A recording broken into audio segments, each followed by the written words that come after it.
issues and security concerns.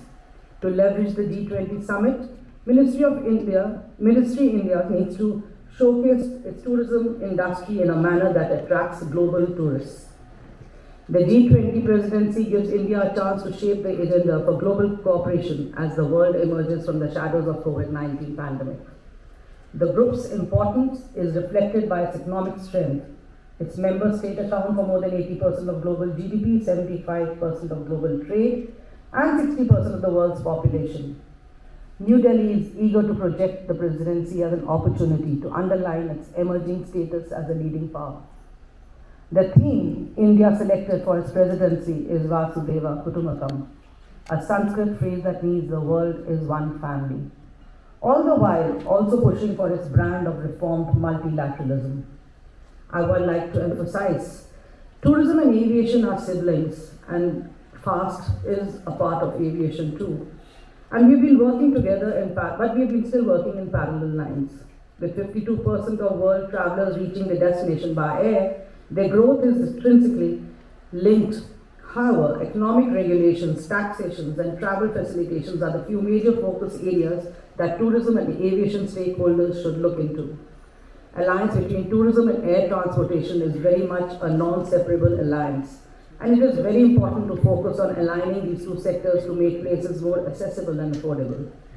We need to identify the links between tourism and aviation and set structures where tourism, civil aviation airlines, and travel stakeholders can work together. There's a dire need to extend the principle of liberalization to more and more countries, particularly in view of attracting long-haul markets and the importance of aligning tourism objectives with airlines profitability and also structuring the travel and tourism fraternity and service providers. The protection needs to be looked into. Our principal focus should be to develop tourism for tomorrow by utilizing technology and the latest innovative solutions along with private partnerships to drive both industries. Post G20 and its impact is what we need to start focusing on now and no later. The tourism industry is a huge ecosystem of unique and complementary services with varied customer and deliverables. Tourism is one word with a huge value chain, and the needs and opportunities of each segment, like Jyoti said, varies, and thus we cannot put all our eggs in one basket. We need a healthy, diverse portfolio of income generators to keep India insulated from global crisis. We need to increase our foreign exchange reserve coffers and not be complacent with what we have. Though currently we stand at a high of USD 578.778 billion in the weekend ended March 24, we risk losing a stable stream into our national savings by relegating inbound tourism to the deep background. Tourism earnings are not as dependent on trade laws and pacts. Tourism will not be replaced by ChatGPT, AI, and other aliens of technology which our software and business processing industry will be hit by. Tourism will not be outpriced by cheaper labor. India is already uncompetitive in manufacturing, exports, and also getting outpriced in business processing services. A lack of a long-term vision for hedging our risk is dangerous for the nation. We should be pumping more forest reserves from all our sources. Undermining tourism is not going to help us. It will only have an adverse effect. Indians spent 12.51 billion in the last fiscal year 22-23, a rise of 104%. 6.19 million foreign tourists inbound and more than 700 million domestic tourist visits happened across India. We do not let to have this window disappear and the display to be worn out. We needed to stay and we needed to continue. We need to continuously keep updating our marketing. We need to get this accelerated to the utmost. We need to encash the lost times and opportunities we have lost earlier to make India the largest hub for layovers, short and long stay travelers.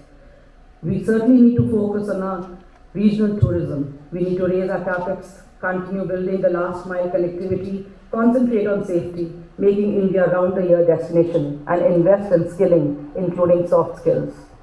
With various streams which tourism relates to, wellness, weddings, MICE, adventure, rural, spiritual, fashion, food, culinary, and the list is unending. And so is India's beauty, serenity, customs, traditions, cuisines, heritage, history, and colors of India.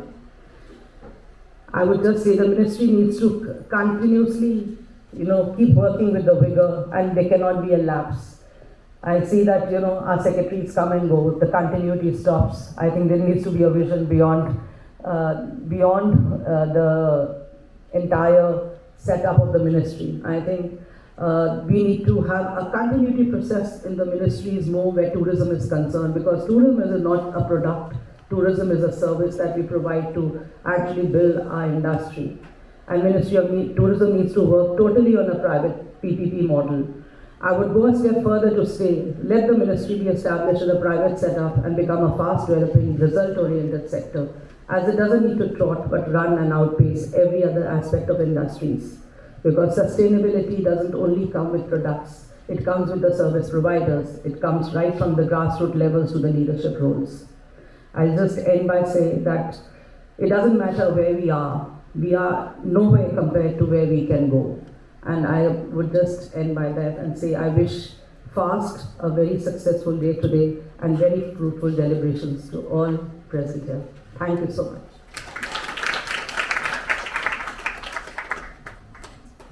Thank you very much indeed, ma'am. And ladies and gentlemen, gracing the stage is Sri Ajit Bajaj, who is the President of Adventure Tour Operators Association of India, has climbed the 7th summit, the high